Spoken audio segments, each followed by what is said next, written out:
أعوذ بالله من الشيطان الرجيم. بسم الله الرحمن الرحيم. وسكنتم في مساكن الذين ظلموا أنفسهم وتبين لكم كيف فعلنا بهم وضربنا لكم الأمثال. اللہ تبارک و تعالی اس آیت کریمہ میں یہ بیان فرماتا ہے، کیا تم ان لوگوں کے گھروں میں رہتے سہتے نہ تھے جن لوگوں نے اپنی جانوں پہ ظلم کیا تھا؟ وَتَبَيَّنَ لَكُمْ، اور ہم نے ان کے تمام حالات اور واقعات تمہارے لیے واضح کر دیے، یعنی قوم سمود، قوم عاد، آدم علیہ السلام کی قوم، یہ تمام قومیں جنہیں اللہ تعالیٰ نے نیست و نابود کیا تھا، جنہیں برباد کیا تھا، وہ سارے کھنڈرات جو ہے عرب کے وہ خطے میں موجود تھا، اور سارے مشرکین وہ ساری چیزیں دیکھ رہے تھے کہ اللہ تعالیٰ نے اس قوم کو کیسے برباد کیا تھا۔ تو اللہ نے وہی بات یاد دلایا، کہا کہ یہ ساری چیزیں تمہارے سامنے، آج بھی آپ جاؤ گے تو آپ کو یہ ساری چیزیں نظر آ جائے گی کہ اللہ تعالیٰ نے قوم لوط کے بستی کو کیسے پلٹا تھا، آج بھی وہ ساری چیزیں آپ کو مل جائے گی۔ کیف فعلنا بہم، تو ہم نے ان کے ساتھ کیسا کیا، کیسی سزا دی۔ وضربنا لکم الامثال، اور ہم نے تمہارے لیے ایسی بہت ساری مثالیں بھی بیان کی کہ جو انسان اللہ کی نافرمانی کرتا ہے، کفر کرتا ہے، شرک کرتا ہے اور نفاق دل میں رکھتا ہے، ایسوں کے ساتھ اللہ تعالیٰ کا کیا سزا ہوتا ہے۔ وَقَدْ مَكَرُوا مَكْرَهُمْ وَعِندَ اللَّهِ مَكْرُهُمْ وَإِن كَانَ مَكْرُهُمْ لِتَزُولَ مِنْهُ الْجِبَالُ، یہ سب اپنی اپنی چالیں چل رہے تھے۔ ایک ہوتا ہے مکر، مکر بولتے ہیں چال چلنا، ترکیبیں نکالنا، بہانے بنانا۔ آج بھی دیکھو لوگ ترکیبیں نکالتے ہیں، بہانے بناتے ہیں، کیسے اسلام کو نیست و نابود کیا جائے، مسلمانوں کو کیسے لوگوں کے سامنے ذلیل کیا جائے، کیسے بدنام کیا جائے۔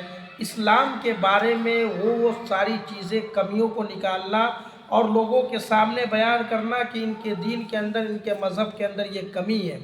وَقَدْ مَكَرُوا مَكْرَهُمْ، یہ سب چالیں پہلے سے چلے آ رہے ہیں، یہ سب چالیں چلیں گے۔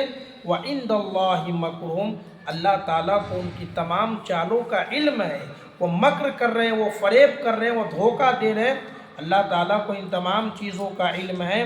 وَإِن كَانَ مَكْرُهُمْ لِتَزُولَ مِنْهُ الْجِبَالُ، اور ان کی چالیں ایسی چالیں ہوتی ہے کہ پہاڑ بھی اپنی جگہ سے ہل سکتا ہے، یعنی ایسے ایسے مکر کرتے ہیں، ایسے ایسے لوگوں کو دھوکہ دیتے ہیں، ایسا لگتا ہے کہ یہی صحیح ہے، باقی جو اسلام کے بارے میں بتایا جاتا ہے یہ سب غلط فہمی ہے۔ یعنی ان کی چال اتنی خطرناک ہے کہ پہاڑ بھی اپنی جگہ سے ہل سکتا ہے، لیکن اللہ تعالیٰ ایسا ہونے دے سکتا ہے؟ ہرگز نہیں، یہ کبھی کامیاب نہیں ہو سکتے۔ اور یہ رہتی دنیا آدم علیہ السلام سے لے کر کے اور آج تک قیامت کے آخری انسان تک یہ سلسلہ چلتا رہے گا کہ لوگ مکر کرتے رہیں گے، لیکن اللہ ان کے مکر کو کامیاب ہونے نہیں دے گا، کیونکہ اسلام ہمیشہ غالب ہے اور ہمیشہ غالب ہونے کے لیے آیا، ہمیشہ اسلام کی جیت ہوتی ہے۔ فَلَا تَحْسَبَنَّ اللَّهَ مُخْلِفَ وَعْدِهِ رُسُلَهُ إِنَّ اللَّهَ عَزِيزٌ ذُو انتقام، اے پیغمبر آپ ہرگز اس بات کا خیال نہ کریں، اپنے دل میں یہ بات نہ لائے کہ اللہ اپنے رسولوں کے ساتھ، اپنے پیغمبروں کے ساتھ وعدہ خلافی کرے گا۔ یعنی اللہ تعالیٰ نے پیغمبر کے ساتھ وعدہ کیا ہے کہ ہم دنیا میں بھی آپ کو عزت دیں گے اور آخرت میں عزت دیں گے تو دیں گے ہی، لیکن دنیا میں بھی ہم آپ کو عزت دیں گے۔ تو اے پیغمبر آپ اس بات سے نہ ڈرے کہ دنیا آپ کو ذلیل کر رہی ہے، اللہ کا وعدہ ہے کہ اللہ آپ کو ذلیل نہ کرے گا، اللہ آپ کو ہمیشہ باقی رکھے گا۔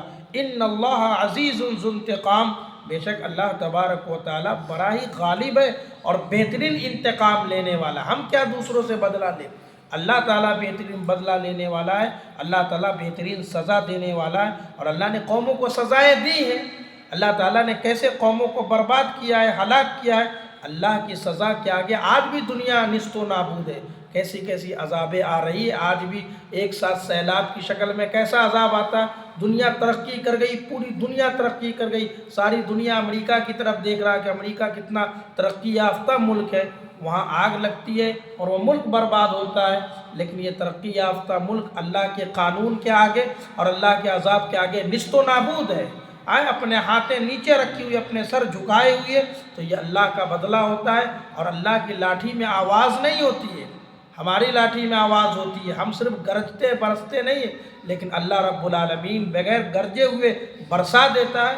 یہ اللہ رب العالمین کا انتقام ہے، اللہ بہترین بدلہ لیتا ہے۔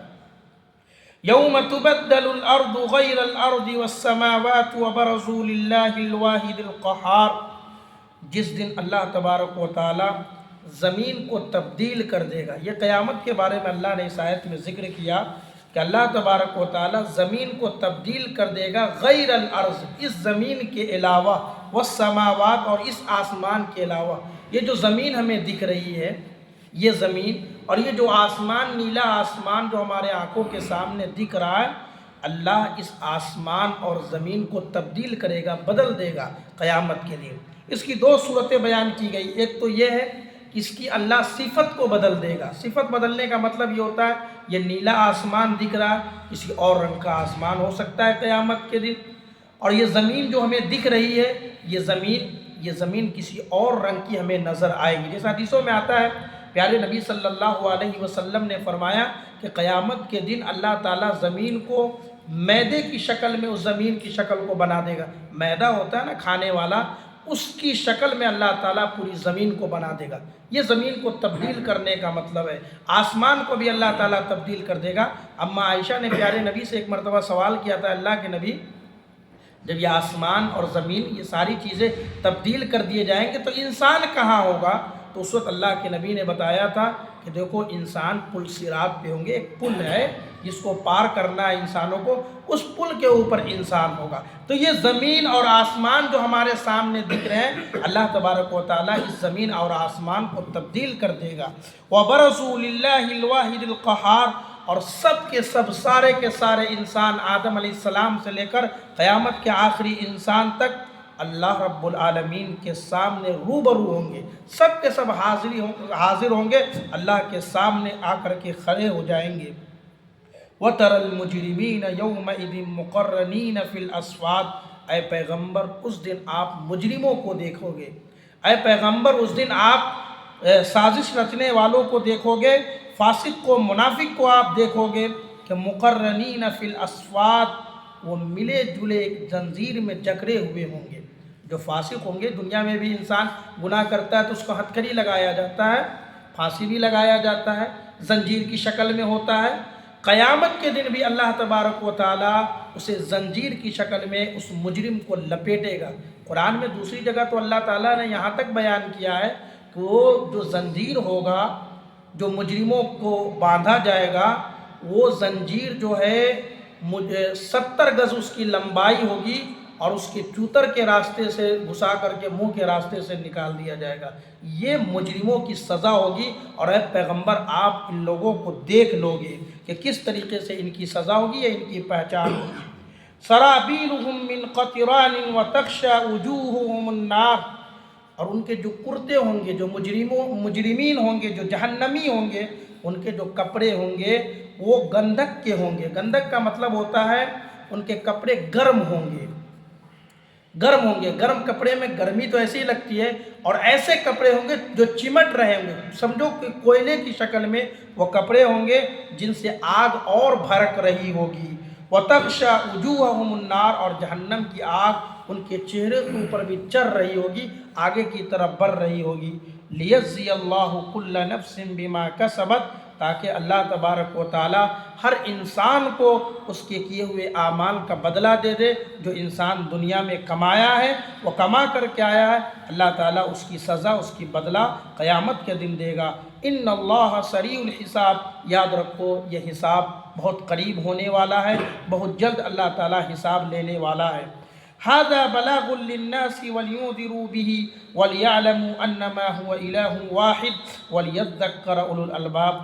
یہ سورہ ابراہیم کی آخری آیت ہے، اور اس آخری آیت میں اللہ یہ پیغام دیتا ہے کہ هذا بلاغ للناس، یہ قرآن جو ہے ایک پیغام ہے، یہ قرآن ایک پیغام ہے، بلاغ للناس، تمام انسانیت کے لیے، تمام لوگوں کے لیے۔